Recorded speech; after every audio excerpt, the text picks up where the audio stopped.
This channel's content is strictly for educational and informational purpose and does not endorse or promote any form of violence, harm, illegal activities, self-injuries and communal disharmony. এই মুহূর্তে দাঁড়িয়ে ঠিক অদিতদার ঘটনা যে ঘটনাটা একটু আগে সুমনদা বললেন বা অমিত শাহর ক্ষেত্রে ঘটনাটা অভিযোগটা নির্বাচন কমিশনকে জানানো হবে কারণ নির্বাচন বিধি লাগু হয়ে গেছে। নির্বাচন কমিশন তখন তদন্ত করবার নির্দেশ দেবে। সেই তদন্তটা সেন্ট্রাল ফরেন্সিকের কাছে যাবে, সিআইডির কাছে যাবে, এনআইসির কাছে যাবে, none of our business. We are neither competent নর অথরাইজ। তার জন্য আমাদের ট্যাক্সের পয়সার লোকজন রয়েছে, এখানে এসে হাবিজাবি আলোচনা করে কোনো লাভ নেই। প্রশ্নটা হচ্ছে নির্বাচন কমিশনকে অভিযোগ করানোর পর নির্বাচন কমিশনকে সেইটাকে ফাস্ট ট্র্যাক করানোর দায়িত্বটা কার? আমার এগেনস্টে যদি বলা হয় যে অভিষেক তুমি আজকে খুনে অভিযুক্ত, দায়টা আমার যে আমি খুনি নয় সেটা প্রমাণিত করা। That's number one. Number two, most important part, এই পুরো ঘটনার ভেতর আজকে যদি রেখা পাত্রর নাম রেখা মুখার্জি হতো তাহলে কি এই ঘটনাটা জাস্টিফাইড হয়ে যেত? মানে দলিত বিরোধী, মহিলা বিরোধী অর্থটা কি? আজকে আমার সহ নাগরিক একটা মেয়েকে নিয়ে সেটাকে পণ্য করা হচ্ছে। What does this?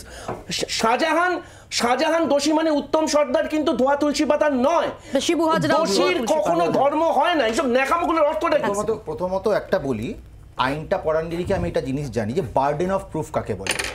উনি যেটা বললেন উনি পার্টলি ঠিক বলেছেন যে নির্বাচনী সভায় কোনো বক্তব্য কেউ রেখেছে সেটা প্রমাণ করার প্রেক্ষাপটটাই আলাদা, কিন্তু এটার সঙ্গে এই যে তৃণমূল কংগ্রেস ফেক ভিডিওগুলো এনেছে সেটাকে মিলিয়ে দেওয়াটা বোকামি হবে এবং সেটা আইনত কিন্তু সঙ্গত নয়। এই ক্ষেত্রে যেহেতু অভিষেক বন্দ্যোপাধ্যায় অভিযোগকারী, বার্ডেন অফ প্রুফটা কিন্তু অভিষেক বন্দ্যোপাধ্যায়ের ওপর, তৃণমূলের ওপরে কোর্টে গিয়ে এটা প্রমাণ করা যে ভিডিওগুলো ফেক নয়। আরেকটা জিনিস, উনি জাস্ট এক লাইন, উনি যে নারীদের কথা বলছেন ওনার জানা উচিত। জাস্ট 5 সেকেন্ড আমি জাস্ট 5 সেকেন্ড খাড়গের স্টেটমেন্টটা একটু দেখা উচিত ওনার। খাড়গে কি স্টেটমেন্ট দিয়েছে? খাড়গে, মল্লিকার্জুন খাড়গে এই সন্দেশখালী নিয়ে স্পেসিফিক্যালি কি স্টেটমেন্ট দিয়েছে অভিষেক দা? আপনি দেখেন, উনি বলেছেন যে ऐसा तो होता रहता है।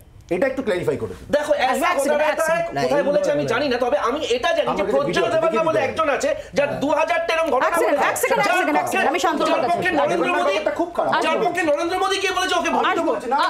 আসবো এক সেকেন্ড শান্তনুদা। দেখুন মৌপিয়া দেবী, আবার বলছি আমার পক্ষে এই ধরনের নিচে নেমে এই ধরনের মাঝবাজারে ঝগড়া করা ডিবেটে এসে সম্ভব না। তাহলে আপনি ঠিক করুন এটা ডিবেট করবেন না কলতলার ঝগড়া করবেন। আজকে অমিত শাহের কথা আমি শুনছিলাম, অমিত শাহ কি ভুলে গেছেন যে তাদের শাসনকালেই মণিপুরে মহিলাদের ধর্ষণ করে নগ্ন করে প্যারেড করানো হয়? তিনি কি ভুলে গেছেন তাদের শাসনকালে হাতরাস, উন্নাও, বলরামপুরে মহিলাদের ধর্ষণ করে তার বাড়ির লোককে অ্যালাউ না করে জোর করে পুড়িয়ে মারা হয়? তিনি কি ভুলে গেছেন যে তার আমলে তার প্রধানমন্ত্রী 2023-এর স্বাধীনতা দিবসে সকালে জাতীয় পতাকা তোলেন আর বিকেলে বিলকিস বানু ধর্ষকদের রেহাই করেন?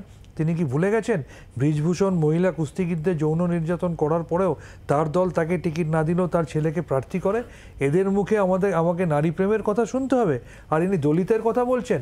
ভারতবর্ষের পিছিয়ে পড়া সম্প্রদায়ের মহিলা একজন রাষ্ট্রপতি, কিন্তু কল্যাণ বন্দ্যোপাধ্যায় মঞ্চে উঠতে না দেওয়ায় আপনাদের এই সদ্য বিদায়ী সাংসদ অপরূপা পোদ্দার তিনি এই একই কথা বলেছেন। মৌপিয়াদি, আপনিও যদি ওদের মতো আমাকে বলতেন না, কিন্তু আমি সঞ্চালক, আমার এই আমি আপনাকে উত্তর দিচ্ছি, আজকে এই সুযোগটা রয়েছে, আমি ক্ষমতা বললাম না, সুযোগটা রয়েছে। আপনার চেয়ারের সুযোগ সদ্ব্যবহার সবই করুন।